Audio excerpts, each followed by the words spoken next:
تجھے اونچا اڑانے کے لیے محترم صدر جلسہ، معزز حکم صاحبان، مشفق اساتذہ اکرام اور میرے عزیز ساتھیوں، آج میں ایسے موضوع پر لب کشائی کی جرات کر رہا ہوں جو ان دنوں نہایت ہی اہم، حساس، سلگتا ہوا اور ہماری نیندیں اڑا دینے والا موضوع ہے۔ جتنا وہ مخالفین اسلام کے لیے دلچسپی کا باعث بنا ہوا ہے، اتنا ہی ہمارے لیے فکر مندی اور تشویش کا باعث بھی ہے، یعنی مسلمانان ہند اور تشخص اسلامی۔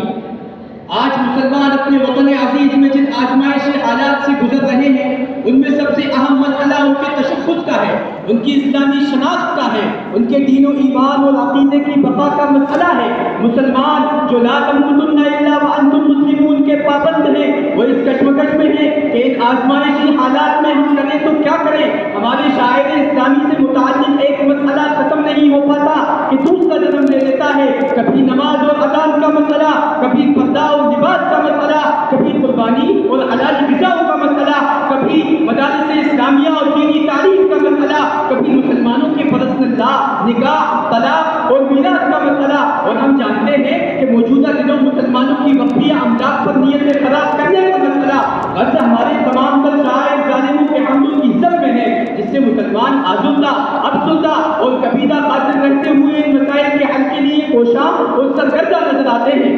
ہم غور کر سکتے ہیں کہ آج کل ترانہ وندے ماترم کو 150 سال پورے ہونے پر اتنا شور کیوں بجایا جا رہا ہے، کیوں اس کو موضوع بحث بنایا جا رہا ہے، کیوں اس کو پڑھنے پر مسلمانوں کو مجبور کیا جا رہا ہے۔ یہ مسلم معاشرے میں فکری اختلاف کو پھیلانے کی کوشش نہیں تو کیا ہے؟ ہم یقین کے ساتھ کہہ سکتے ہیں کہ ترانہ وندے ماترم اپنے معنی اور مفہوم کے اعتبار سے مذہبی ترانہ تو ہو سکتا ہے، لیکن قومی ترانہ نہیں ہو سکتا۔ اور ہم یہ بھی دیکھ رہے ہیں کہ آج مسلمانوں سے صاف صاف کہا جا رہا ہے کہ اگر تم کو اس ملک میں رہنا ہے تو قومی دھارے میں بہنا ہوگا۔ یہ اشارے اور کنائے ہیں ملت اسلامیہ کو اس کے تشخص سے محروم کرنے کے اور ان کو امداد کی طرف دھکیلنے کے۔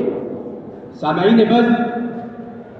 تاریخ بتاتی ہے کہ ہندوستان میں مسلمانوں کے خلاف یہ اقدامات کوئی نئے نہیں ہیں، بلکہ آزادی ہند کے بعد سے اب تک مسلمان اس قسم کے مختلف حالات کا سامنا کر چکے ہیں۔ بہت سارے مدوجہد آئے، شدید تحریک چلی، لڑکیوں کو مرتد کرنے کے مختلف طریقے اپنائے گئے، مسلمانوں کو ان کی تہذیب و ثقافت سے دور کرنے کی مہم برابر چلائی گئی، لیکن تاریخ اس بات کی بھی گواہ ہے کہ مسلمانوں کے خلاف کی جانے والی یہ ساری کوششیں اور کاوشیں ناکام ہی ثابت ہوئی۔ اس کی تائید مولانا علی میاں ندوی رحمۃ اللہ علیہ کے الفاظ سے ہوتی ہے۔ آپ نے لکھا کہ اس ملک میں امت مسلمہ پر اتنے مسائل آئے ہیں کہ اگر کوئی اور قوم ہوتی تو کبھی کا اپنا مذہب